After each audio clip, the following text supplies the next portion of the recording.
Hi guys, welcome to our Geeky podcast. We have a special video for you guys today. We're going to do an interview with the Miss Lovely Eliza. Yes. I'm saying that right. I know, right, Ryan? Nailed it. Nailed it. Yeah. So we're going to ask Eliza a few questions and how her experience is going so far. It'll be very different from our normal podcast episodes. Eliza, how are you doing today?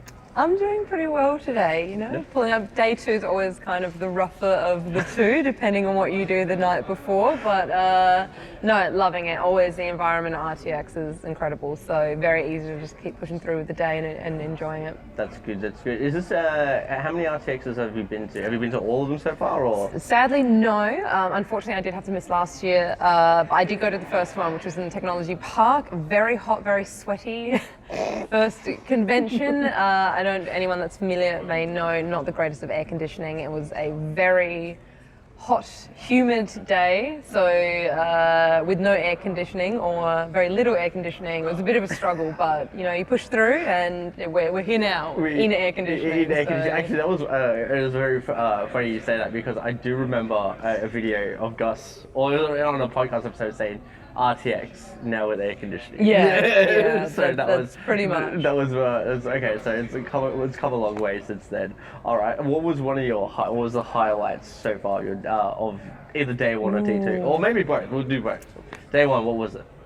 I would say day 1 was probably getting to meet Barbara Dunkelman. So I was in cosplay yesterday. Unfortunately, today I took the easy route. I'm in casual. But no, definitely meeting Barbara was a very big moment for me. I have met her before, but actually having a conversation with her, I wasn't watching Always Open previously because she hadn't started it yet. Yeah. So that's been a huge thing in my life, a very big series that I follow that she hosts. So that was incredible. And then just aside from that, just mingling with people. That RTX is a very unique convention where everyone here shares the same passion, whether it doesn't matter which part of Rooster Teeth, everyone here is a Rooster Teeth fan in some regard. So you always have that immediate topic of conversation. It does almost, you can talk to anyone. Yeah. There's no sort of like, whereas PAX, like everyone's into something different. Yeah, I see what you're saying. How about day 2? Had day 2 been not in cosplay? What's it been like? It's definitely been easier to navigate not in cosplay. I'm not wearing the high heels, which is a big thing. I can't imagine what high heels would feel like. I tell you, when you're on your feet for 8 hours in them, not so great. Not so bad at the start of the day, but by the end of it, not the best footwear to choose. But probably, that's a hard one. I think probably the content creator panel was my favorite. And just hearing the insight into people that you follow so diligently on social platforms, and just hearing their insight and where they started from, and just their kind of experiences that you can kind of take on yourself and learn from was really great. Yeah, it was. We were on that. We got to watch that panel too, and you actually introduced yourself. Just before the panel. Yeah, and the fellow content creators. It was very, you just like kind of slid in like anyone would slide into an Instagram DM and just go, hey, are you guys content creators? I saw the blue passes and I took my opportunity. So I was there because I saw you walk into the VIP section, and I saw the tag as well, and I just went, well, she's already talking to someone I don't know. Anyway, because I didn't know that you weren't in cosplay. so that was a big thing. But yeah, I'm going to be bored with you. That was a quite enjoyable panel as well. So, all right, steering away from the Rooster Teeth expert a little bit, is you also do your own Twitch, and you also cosplay, as you know. What inspired you to start cosplaying? What was the thing that said, like, this is something I want to do? Yeah, so it's kind of hard to explain, because there wasn't really one specific moment where I was like, I'm going to cosplay now, this is happening. Yeah. I was very, very into my gaming, anime, manga growing up. I had my brother is 5 years older than me, and he got very much into it, and that influenced as I was growing up, just kind of taking secondhand his content that he was consuming, and then like reading it or watching it or playing it myself. So from a very young age, I was already kind of building that passion towards the gaming community and anime and all that kind of thing. So about 4 years ago now, I want to say, I went to my first convention in cosplay. I had a friend of mine, Flynn, or Embright Cosplay. She had been cosplaying for a couple of years before me. Yeah. And she kind of just said, like, look, you, like, in this case, we did League of Legends characters. She said, I'm making one. We've got another friend that was making one. Like, why don't you jump in and make your first one? And I kind of took that opportunity, and my wig wasn't quite fitting right. I didn't build the weapon. On the morning of, I had completely not thought of attachments and how I'm actually going to hold this onto my body during the day. So there may or may not have been pins involved of just pinning it directly to myself, but it was just like from there to on fabric, not into the flesh. You just like slowly throughout the day, you do stab yourself a couple of times with a pin, but no, it was onto fabric. But that was just kind of the tipping point. I loved it. I loved taking something intangible from like a game or media that I consumed online, and then making something physical, like bringing it into the real world and embodying the character. It's a very addictive thing. And it kind of just like from there, I make several costumes a year, and I go to conventions interstate in Adelaide as well. Adelaide is very small, so we don't have as much there, but go to AVCon apparently. It's where it's at. Yeah, AVCon, Adelaide Anime and Video Game Convention. And yeah, from there, I just kind of we had shout out to some more of my fantastic friends, Cat Roulette and Clutterfiend Cosplay. So they, at the time, there were three of them. There was another one of our friends now who doesn't cosplay anymore, but they got together this massive group of League of Legends cosplayers. There's an artist called Blazer, and he does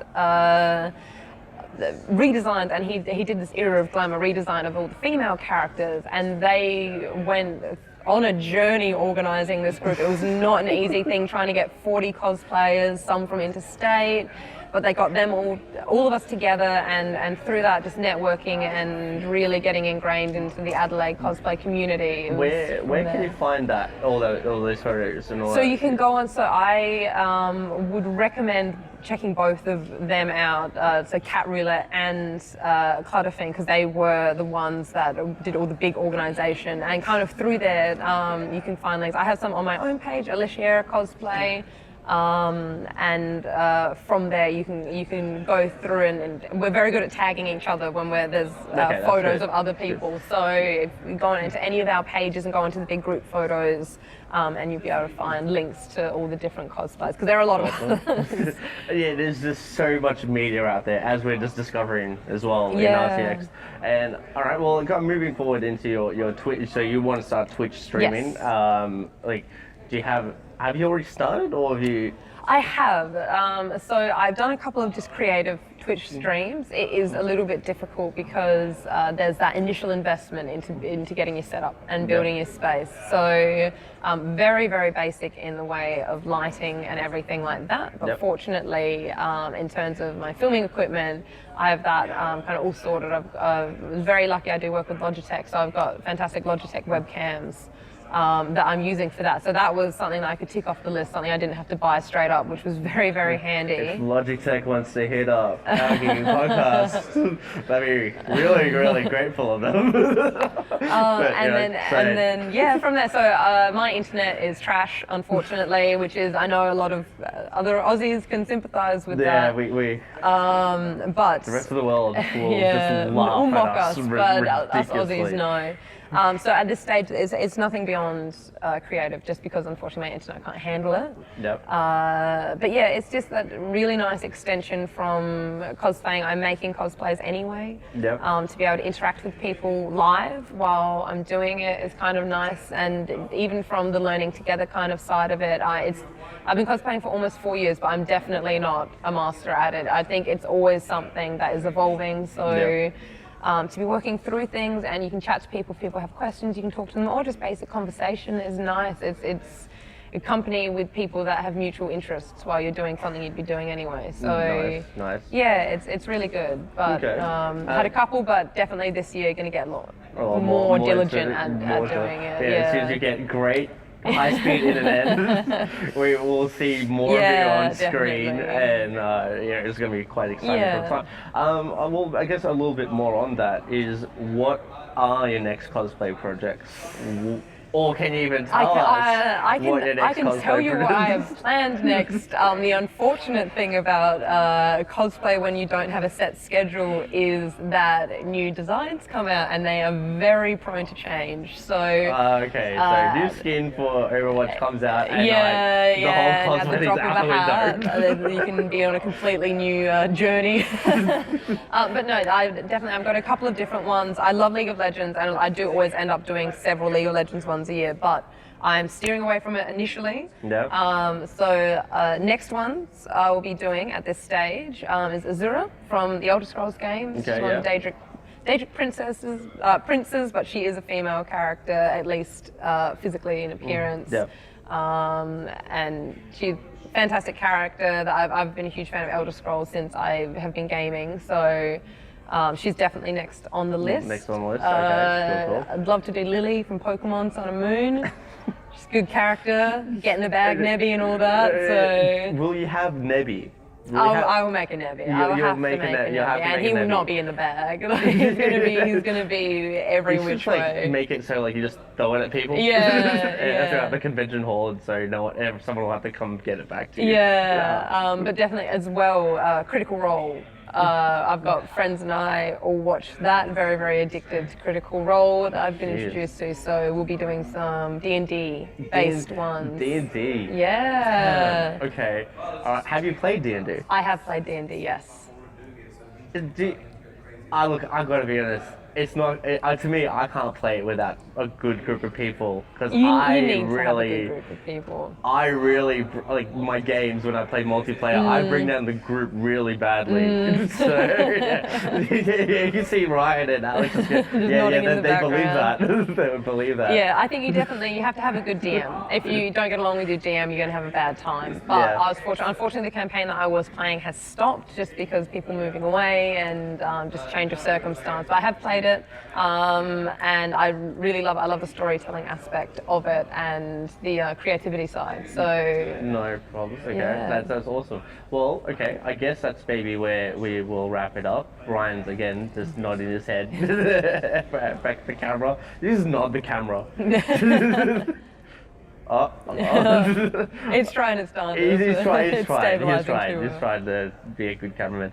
Anyway, it was nice spending time with you, Yeah, Eliza. well, thank you for having me. Yes, well, likewise. Go follow all her pages on Instagram, Twitter, Twitch. All the links will be in the description below. So go nuts. But yeah, we cannot thank you enough for your time, and we Yeah. hope you keep enjoying RTX. We hope to run into you again, Hopefully. and we can do the same slide in. Yeah. Say, hey, Well, I plan to be in Melbourne a couple of times this year, so fingers crossed. Awesome. I mean, you could come over to Adelaide, come over for AvCon. Is anyone doing that? Like anyone going to Adelaide? Any of you two behind? I mean, I live there, No. Okay. So no Adelaide. so fair enough. I'm not going to hold that against you. Thanks a lot for spending time with us. Yeah.